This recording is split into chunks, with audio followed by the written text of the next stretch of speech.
Hey Mildecon, Joe Dyson here. Thank you so much for joining me as I teach you a quick and easy recipe. Today, I'm gonna be teaching you how to make pasta carbonara. All right, Mildenhall, let's go and look at the ingredients.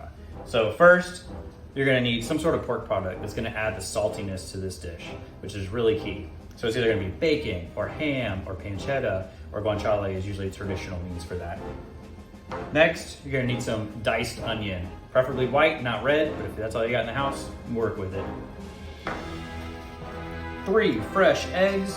You know, usually if there's like these little feathers on the outside, that means it's pretty fresh.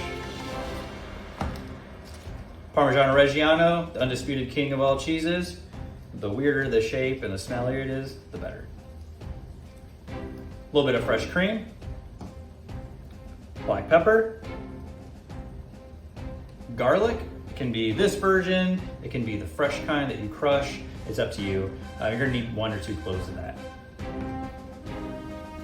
EVOO. And of course, spaghetti. You can really use any pasta you have around the house, but the traditional way to make this is spaghetti. So I leave it up to you to make those decisions and alter it any way you want. You might find some things around the house that might fit better for your family or for your recipe. You might say, hey, some of my kids don't like onions. Perfectly fine to leave it out. All right, so go ahead and put that water on to boil so you can boil your spaghetti and let's get cooking. All right, Mildecon, now you got your water boiling and your pasta cooking.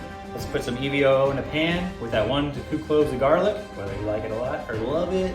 Let's go ahead and put that pork product in there, whether it's bacon, pancetta, ham, whatever. Drop right in that pan. Throw a little bit of that onion in there, or not. We're gonna cook that down and see what's gonna happen next. All right, Mildecon, so while your bacon's cooking with your onions and it's making your house smell amazing, we're gonna go ahead and make the egg mixture, okay? So take those 3 eggs.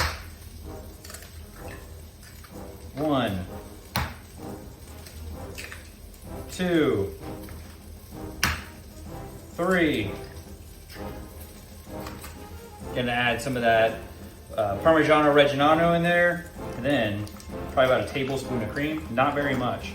Just help to make it a little creamier. Or what some people do is a more traditional method, they only use the egg yolks. But then at that point, you're gonna have to use probably 2 to 3 more eggs. So, all right, let's beat this up and I'll show you what to do next. All right, Mildecon, you have your egg mixture, you've cooked your pasta, you've cooked your bacon. So what you do is you'll take it off the heat and you're gonna put it all together now. All right, here's how I'm gonna show you how to do it. So you're gonna take a bowl, you take a bowl, you're gonna eat it in like the pasta bowl. You're gonna take some bowl like this, or a giant bowl if you decided to double the recipe. And what we're gonna do now is we're gonna take some of the pasta, take it with some tongs, get as much of the water out as you can. It's okay if it's still dripping, because that's what you want. You want a little bit of that water in there for the starch. First thing you're gonna do is you're gonna mix it up with that bacon.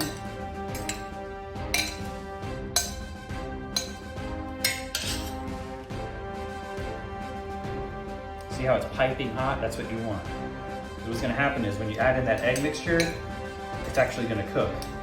But what you don't wanna do is you don't wanna scramble your eggs, because scrambled egg pasta is just kind of gross. All right, so we're gonna take that mixture that we made, looks something like this.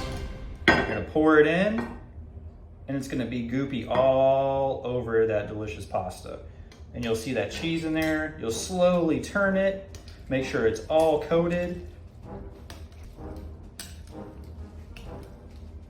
And as you slowly turn it in, you know, some people will probably say, oh, that's disgusting. You're putting raw eggs in your pasta and you're gonna eat raw eggs. Well, what happens is because the temperature of the bacon and because the pasta was so high, it's actually gonna cook the eggs.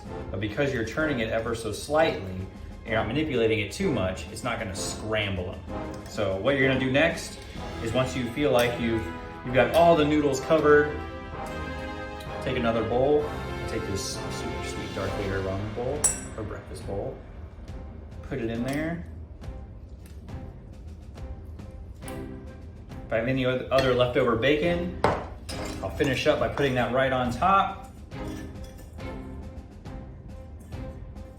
making it look gorgeous. You know, you can always add some parsleys or anything like that at the end if you want to bougie it up a little bit. It's gonna look something like that in the end. It's gonna be great for a movie night, for a game night. I really appreciate all of you coming here and listening. Okay. As you can see, it turns out perfect. It's gonna be great for a movie night or a game night. I really appreciate you all joining me here virtually from MildaCon. It's great to see you, and I hope to see you in the next recipe.